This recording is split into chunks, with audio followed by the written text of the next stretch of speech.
I always knew I was second best. Some children grow up feeling cherished, as if they are the center of their parents' world. I was not one of those children. In my house, there was only room for one star, and that was Olivia, my older sister, my parents' pride and joy, their golden child. And me? I was just an extra expense. It was never outright cruelty, never something I could point to and say, this is why I knew they didn't love me as much. It was in the small things, the way they fussed over Olivia's needs while brushing mine aside, the way my mother's eyes lit up when Olivia walked into a room but barely flickered when I did the same, the way my father praised Olivia's every achievement, but when I accomplished something, he would nod absently before moving on to something else. I learned young that in our house, Olivia mattered, and I did not. We weren't a rich family, not by any means. My parents worked hard just to keep a roof over our heads, but no matter how tight things were, they always found a way to give Olivia everything she wanted. She had the best clothes, the newest shoes, and when she expressed the slightest interest in dance, they somehow scraped together enough money for lessons, costumes, and competitions. When I asked for a simple art set for my birthday, I was told it was too expensive. At first, I didn't mind. Olivia was older, and maybe it was natural that they wanted to give her more opportunities. But as I grew up, the imbalance became impossible to ignore.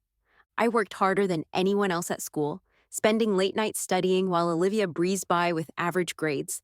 When I brought home my first report card filled with straight A's, I had expected some form of recognition. Maybe not a parade, but at least a proud smile. Instead, my mother barely looked up from her bills.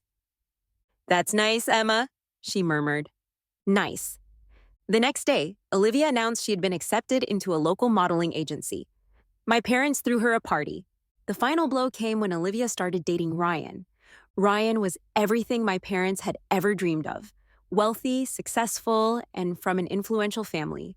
The moment he entered Olivia's life, it was as if he had entered all of our lives. My parents treated him like royalty. My father started calling him son within a month of meeting him, and my mother practically tripped over herself to make him feel at home. The obsession was instant, and it was suffocating. Ryan took Olivia to lavish restaurants, gifted her designer jewelry, and promised to take care of her. My parents clung to him as if he were their last hope, their golden ticket out of the struggle they had lived with for so long. It was then that I started to disappear completely. They stopped paying attention to me altogether, too consumed with Olivia's future as Ryan's wife. It was all they talked about, all they cared about. The wedding, the house Ryan was buying for Olivia, the vacations they would take, the life they would all live thanks to Olivia's perfect choice in men. I was an afterthought. Until one night when I overheard them talking. I had come downstairs for a glass of water, my footsteps light as I walked toward the kitchen. But then I heard my mother's voice, sharp and serious in the quiet house. "We need to focus on Olivia's wedding," she was saying. "It's a once-in-a-lifetime opportunity for this family." "What about Emma?" my father asked, though he didn't sound too concerned. "She's a distraction," my mother replied without hesitation. "We don't have the money to waste on her." Waste. That was when I knew. I still remember the day they told me I was leaving. The morning air was crisp, a cool breeze drifting in through the open window as I sat at the kitchen table. The scent of fresh-baked bread filled the house, but it did nothing to soothe the knot in my stomach. My mother stood by the counter, pouring herself a cup of tea, her movements precise, calculated. My father sat across from me, his fingers tapping idly against the wooden surface. Olivia was in the living room, humming softly as she flipped through a bridal magazine. Everything felt so normal, except for the fact that I could feel something was coming. "We need to talk," my father said finally, his voice heavy. I swallowed hard. Those words had never meant anything good in this house. My mother set her cup down and folded her hands in front of her. "Your Aunt Margaret has agreed to take you in." The words hit me like a slap. I blinked, certain I had misheard.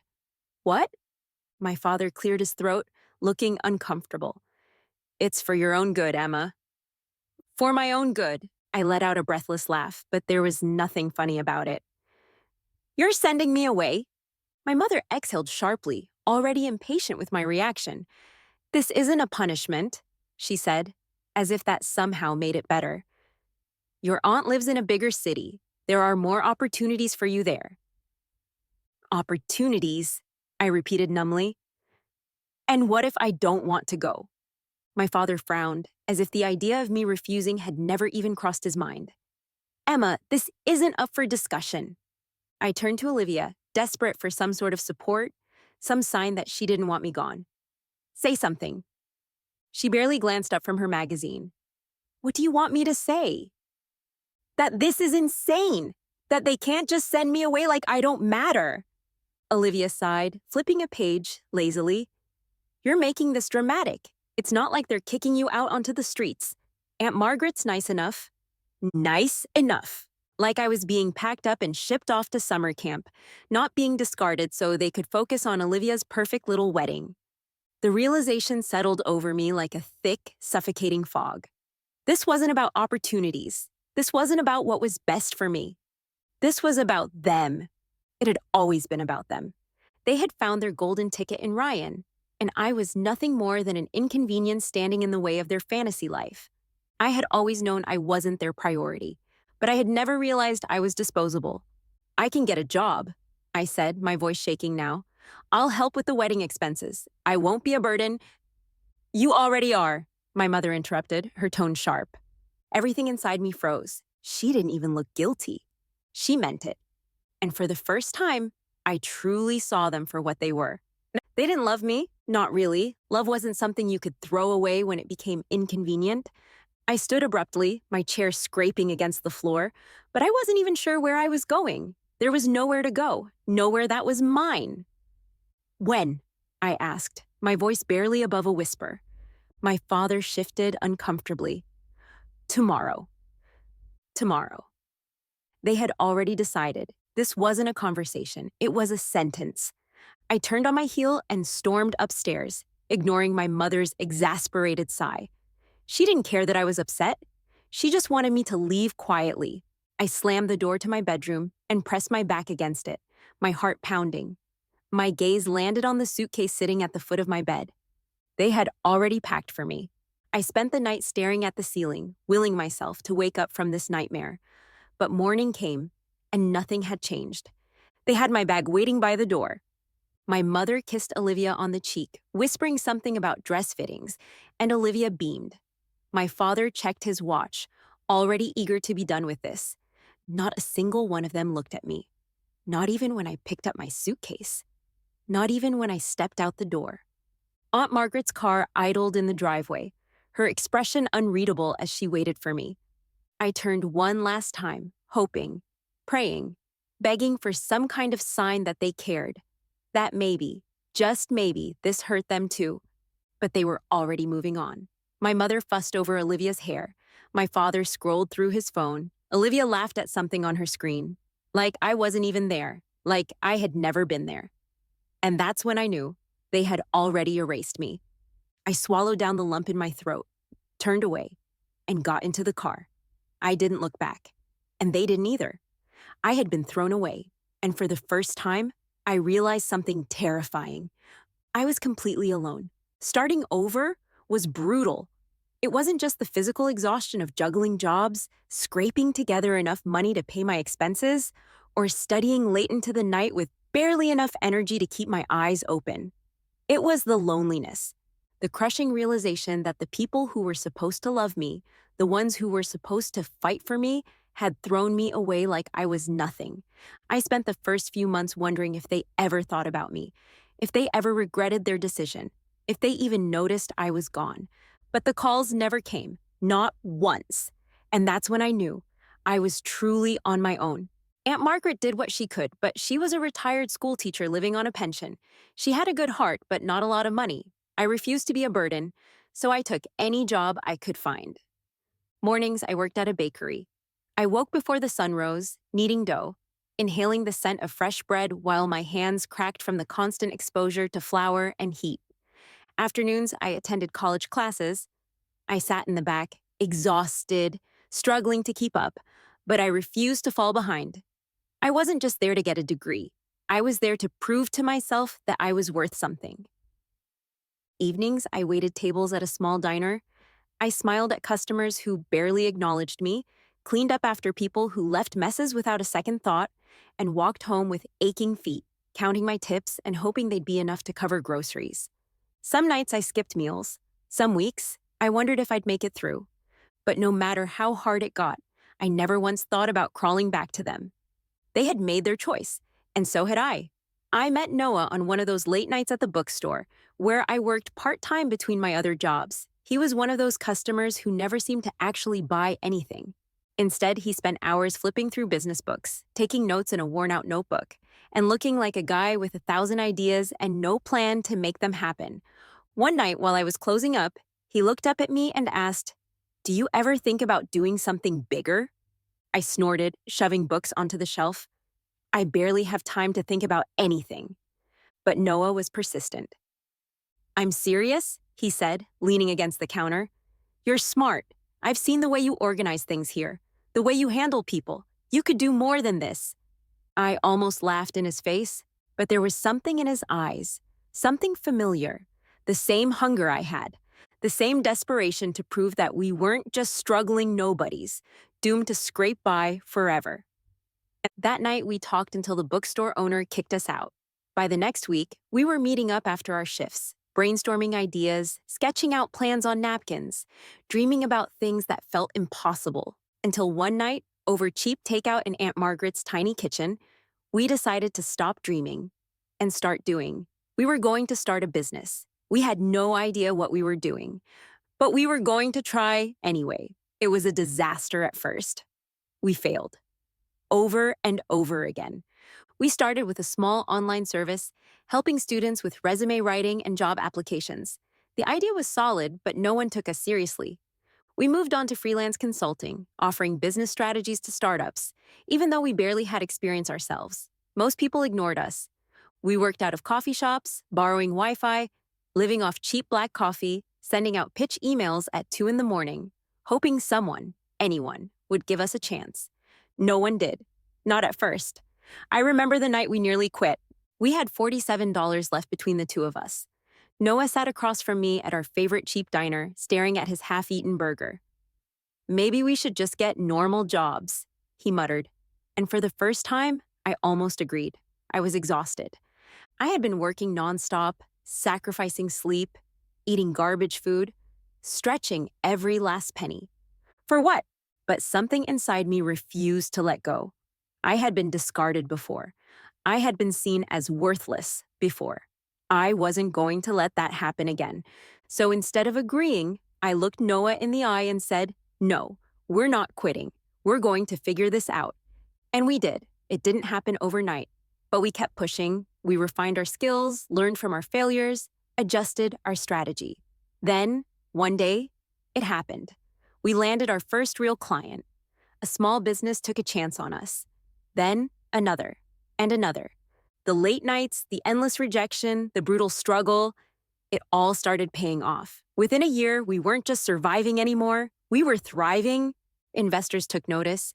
People started talking about us. We became something. I watched as our tiny, struggling startup turned into something bigger, something real. And for the first time in my life, I had something that was truly mine, something no one could take away. As our business grew, my life changed. I moved out of Aunt Margaret's apartment and into a place of my own. I traveled for work, met people who actually saw me as a person, not a burden. And the most shocking part, I was happy. Without them, without my parents, without Olivia. I had spent so much of my life believing I needed their approval, that if I worked hard enough, sacrificed enough, they would finally see me. But now, I understood the truth. They never would have, and I didn't need them to, because I had built a life without them, a life so much bigger than anything they could have imagined. And soon they were going to find out just how much they had lost. There was a time when I thought I would never escape the shadow of my family, when I believed that no matter how hard I worked, I would always be the forgotten one, the castaway. But I was wrong. What started as a desperate attempt to survive, a tiny startup with nothing but determination and sleepless nights, grew into something unstoppable. Noah and I didn't just build a business. We built a legacy. At first, our growth was slow, steady, but unspectacular. We invested every dollar wisely, poured every ounce of our energy into making the company bigger, smarter, stronger. While other businesses took reckless risks, we made strategic moves.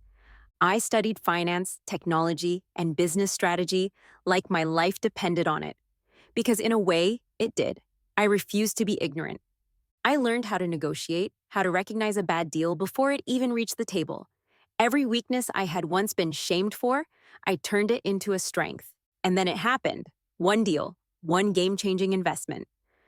We landed a partnership with a major corporation, a company that had the resources we needed to scale beyond our wildest dreams. In a matter of months, we went from a small, respectable business to one of the fastest-growing brands in the market. Our name was everywhere. Noah and I were invited to exclusive networking events, recognized as rising stars in the business world. People who had once ignored us were now desperate to be in our orbit. We had built something extraordinary. And then one night, I saw the news. At first, I thought I had misread the headline. Ryan Carter's business faces financial ruin. I clicked on the article, my heart pounding. Not out of fear, not out of concern, but out of something colder. Something sharper. Curiosity. I read through every line, absorbing every detail. Years of reckless spending, poor investments, and arrogance had finally caught up with him. His empire was crumbling. The very man my parents had sacrificed me for was losing everything. And my parents? They had built their entire dream life on Ryan's wealth. They had never saved a cent, never considered what might happen if their golden ticket failed. Now they were scrambling. No money, no security, no way out. It was poetic. I closed my laptop and sat in silence for a long moment. I should have felt something, shouldn't I? Regret? Pity? But all I felt was a slow, calculated sense of justice. For years, they had treated me like I was nothing. They threw me away without a second thought. And now, I was the one with the power. I had a choice to make, and I already knew what I was going to do. I picked up my phone and called Noah. I want to buy Ryan's company. There was a pause. Then, a low, amused chuckle. I thought you might say that. Acquiring Ryan's business wasn't difficult. He was drowning in debt, desperate for a bailout. He had no idea that the company he had built was about to land in my hands. At the final negotiation meeting, he walked in looking exhausted, defeated. For a moment, he almost looked like the man I remembered. The man my parents worshipped.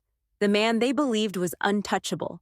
But now, he was nothing. And I was the one sitting on the other side of the table, completely in control. He had no idea, not yet. He went through the usual routine, talking about investment opportunities, the restructuring he was planning, the ways his company could bounce back with the right funding. And then I said it. I'm not investing, Ryan. I'm buying. He blinked. What? I leaned forward, my voice even. I own your debt. I own your company. I own everything. It took him a second to process my words. Then, the color drained from his face. This isn't possible, he whispered. I smiled. Oh, it's very possible. His hands clenched. Who the hell are you? I tilted my head. You don't recognize me? And that was the moment. That was the exact second he realized. His mouth parted slightly. His hands gripped the table as if he could steady himself. I saw it all. The shock, the confusion, the horror. Emma? He breathed. I didn't reply. I didn't have to. For the first time in my life, I had the upper hand.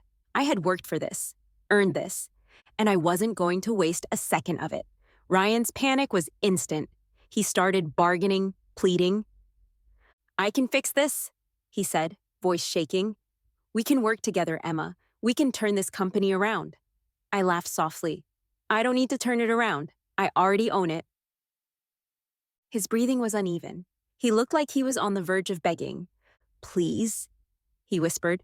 I remembered the way my parents used to talk about him, how they would gush about how perfect he was, how they would smile as they shipped me off, treating me like a problem they were finally rid of. They had handed Olivia everything, and now they had nothing. And I had everything. For a long moment, I just stared at him. I could crush him completely. I could take everything he had left, leave him with nothing just like they had left me. But I didn't care enough to destroy him. He wasn't worth it. So I stood up, sliding the final contract across the table. "You'll keep 20% of the company," I said, voice cold and precise. "Enough to survive, enough to watch what I do with it." He swallowed. "And the rest?" I smiled. "It's mine." They had forgotten about me. For years, I had been nothing more than a shadow, a discarded afterthought in their carefully curated lives. But now I was everywhere. My name was splashed across business reports, financial magazines, and corporate news. Emma, the investor who had saved a struggling empire, the woman who had turned an unstable corporation into a powerhouse. Despite everything, Ryan and Olivia still held on to their pride. They thought they were above everyone else. They convinced themselves that, even after losing their wealth, they were still part of an exclusive world, a world of elegance, power, and untouchable status. So when an invitation arrived for one of the most exclusive weddings of the year, they accepted without hesitation. The envelope was crisp white, thick with gold embossed lettering. No names were listed on the sender's card. Just a simple phrase, a union of power and legacy. Ryan saw it as an opportunity, a chance to rub elbows with high society again, maybe even an opportunity to network, to rebuild what he had lost. Olivia was ecstatic. She had always loved glamorous events, and even though she had lost her luxurious life, she still believed she belonged among the elite. They had no idea what was waiting for them. The venue was breathtaking, an estate overlooking the ocean, lit up in golden hues as the sun set over the horizon. Expensive floral arrangements lined the entrance, luxury cars parked in neat rows. Guests arrived in designer gowns and tailored suits, sipping on champagne as they whispered about the mysterious couple at the center of it all. Ryan straightened his jacket as he and Olivia stepped through the grand entrance, their eyes scanning the lavish setting. "This is incredible," Olivia murmured, looping her arm through his. "Who do you think it is?" Ryan smirked. "Someone important." They moved further inside, admiring the decor, greeting people they hadn't seen in years. For a brief moment, they felt like they belonged again. And then, the music shifted. Guests turned toward the grand staircase at the center of the estate. And that's when they saw me. I stood at the top of the staircase, wearing a gown that shimmered like liquid gold under the soft lighting. I watched as Ryan's eyes widened, his face draining of color. Olivia gripped his arm, her breath catching in her throat. "No," she whispered. It can't be." But it was. I descended the stairs with deliberate, graceful steps, my heart steady, my expression unreadable. The girl they had thrown away was now standing at the center of a world they could only dream of. And then Noah stepped beside me. Ryan's shock deepened as he took in the man standing at my side, the man I was about to marry. Noah, my partner in business, in life. The man who had built an empire with me from the ground up. The man who had helped me become untouchable. He placed a steady hand on my waist and kissed my temples softly before turning to the crowd. "Ladies and gentlemen," he said, his voice rich with confidence, "it is our honor to welcome you to our wedding." Ryan and Olivia were frozen in place. It was as if their world had just collapsed all over again. She's marrying him?" Olivia stammered, her voice barely above a whisper. Ryan clenched his fists, his breathing uneven. He had spent the last few years desperately trying to rebuild his life, trying to regain his status, his power. And now, the woman they had once dismissed as irrelevant, the woman his in-laws had discarded like an inconvenience, was standing at the top of an empire he had lost. And worse, he had no control over it, no second chances, no way to take back what had already been done. I made my way toward them, a glass of champagne in hand. I let them stew in their own silence, let the weight of reality settle over them. Then, finally, I smiled. "Ryan," I said smoothly, tilting my head. "Olivia." Ryan swallowed hard. Olivia's fingers curled around his wrist, her nails digging into his skin. Ryan's voice cracked slightly. "I had no idea No, you didn't," I said simply, taking a slow sip of my drink. "You never did." The words lingered, heavy with unspoken meaning. I let my gaze sweep over them, taking in their desperate eyes, the fragile way Olivia clung to him, the sheer disbelief written all over their faces. They had expected to come here as guests. Instead, they were spectators, outsiders, watching me, watching what they had lost. Ryan swallowed his pride, his voice low and hesitant. "Emma," he began, as if searching for something to say, as if there was anything he could say that would change the past. I gave him a gentle smile, one that held no warmth, no softness. "Relax," I murmured. "I didn't do this for revenge." His brow furrowed. I let out a soft chuckle. "Do you really think I would waste my energy on you?" A flicker of something, humiliation, maybe even regret, crossed his face. I leaned in slightly, just enough so he could hear me over the music. "I didn't do this to ruin you," I whispered. "I did this because I never needed you, any of you." And that was the real power move, not destroying them, not rubbing my success in their faces, but simply walking away. Noah stepped beside me again, his hand finding mine with effortless familiarity. "Ready?" he murmured. I nodded. We turned, walking toward the grand hall, where our celebration was waiting. Where real friends, real family, real love were waiting. I didn't look back. They had lost the right to matter to me a long time ago, and I had a future to step into, a future without them. For a long, stretched-out moment, they froze, as if their minds were refusing to process what they were seeing. Ryan's face paled, his confident posture unraveling into something unsteady. His mouth parted slightly, but no words came out at first. "Emma?" he finally choked out, his voice thick with disbelief. Across from him, my parents stood rooted to the spot, their eyes wide, their expressions frozen in a mixture of confusion and terror. My mother clutched my father's arm, as if needing support to stay upright. But it was Olivia's reaction that satisfied me the most. She looked absolutely gutted. Her hands trembled at her sides, and for once in her life, she had nothing to say. The perfect, untouchable life she had built was cracking apart right in front of her. I smiled. Calm, unshaken, powerful. Surprised to see me? Silence. Then my father, who had always spoken to me in orders, in condescending sighs, in sharp, clipped words, finally found his voice. This isn't possible," he muttered, shaking his head as if that would make the reality of my existence disappear. I tilted my head. "Why not?" His throat bobbed. "Because He stopped himself, but I knew what he was about to say. "Because we left you behind. Because we erased you from our lives. Because you weren't supposed to come back." My mother took a shaky step forward, her voice desperate. "Emma, honey, I cut her off before she could spew any more lies. "You don't get to honey me, Mom. You made it clear I was never part of this family." I watched the words hit her like a bullet. She flinched, her mouth opening, closing, struggling to find a way to justify the years of silence, the abandonment, the betrayal. Olivia's nails dug into her palm as she finally snapped out of her daze. This has to be some kind of joke," she spat. You're lying. You can't be the one who bought Ryan's company." I met her gaze with a slow, confident smirk. "Can I?" She took a step back, as if the truth physically burned her. You were nothing." The words came out before she could stop them, before she could soften them with fake affection, and that was all I needed to hear. I had always known it, always felt it in the way they treated me, the way they discarded me. But hearing it was freeing. I let my smile widen. And yet, here we are. You standing in ruins. And me? I swept my arms around the opulent venue. Standing at the top, Ryan took a slow, unsteady step forward. His voice shook. "Emma, listen!" I raised a hand. "Don't." His mouth snapped shut. I exhaled, tilting my head as I studied him.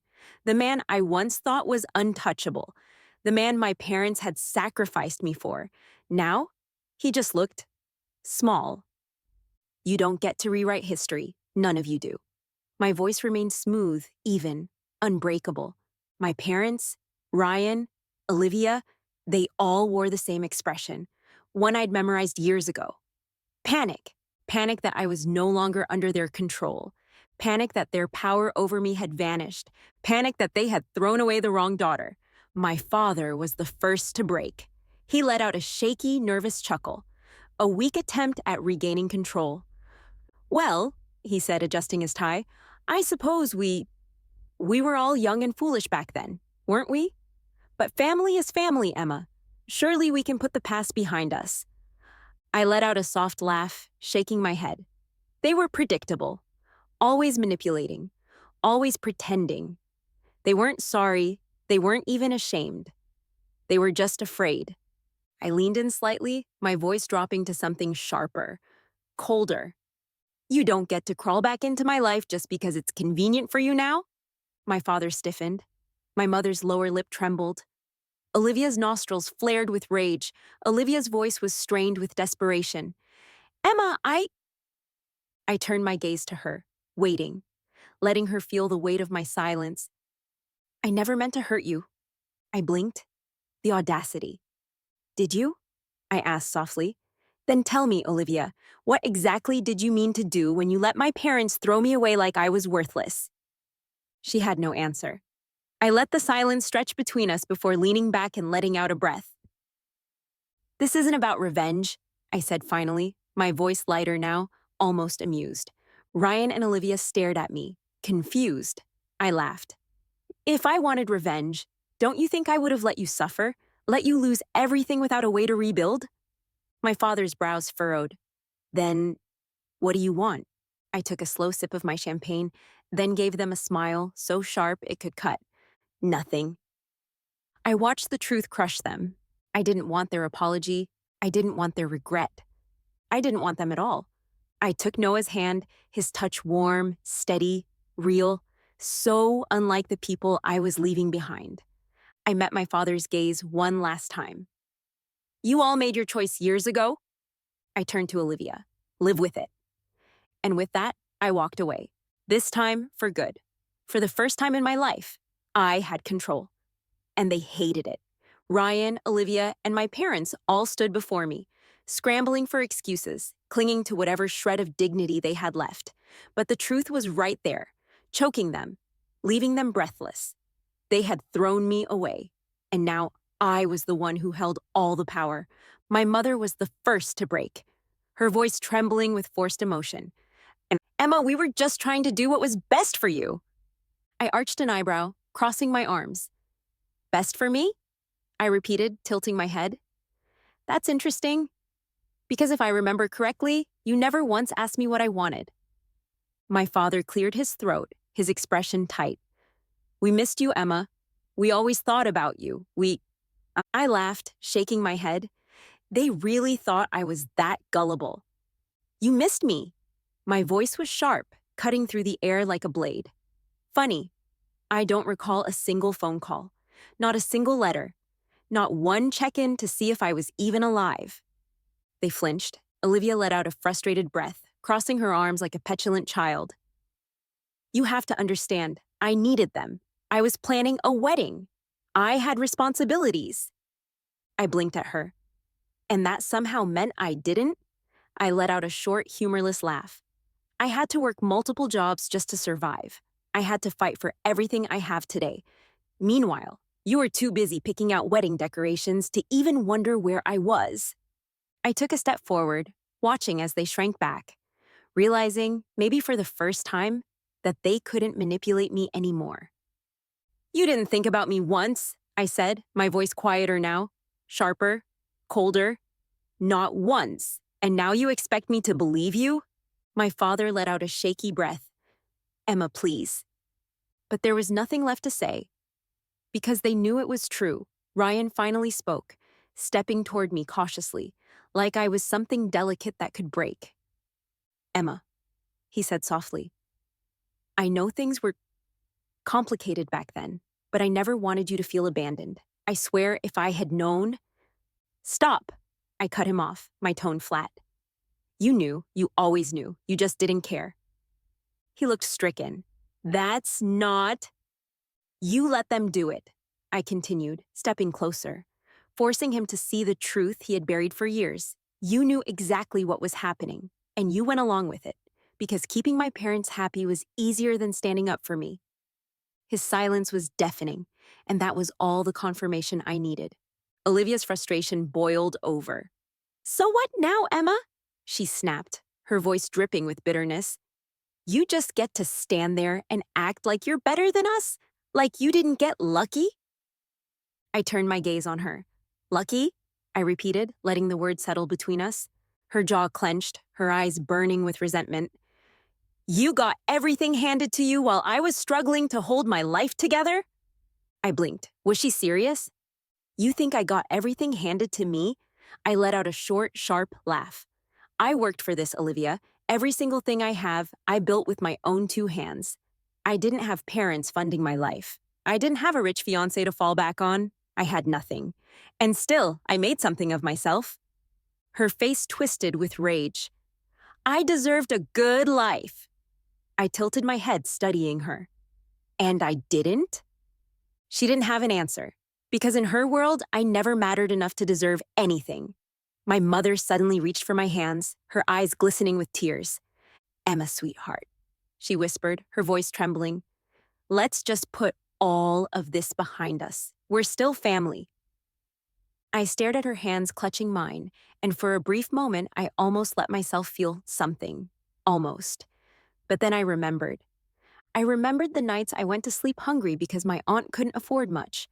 I remembered working myself to the bone, trying to prove I was worth something. I remembered the feeling of being utterly alone, knowing that my own family had chosen to forget me.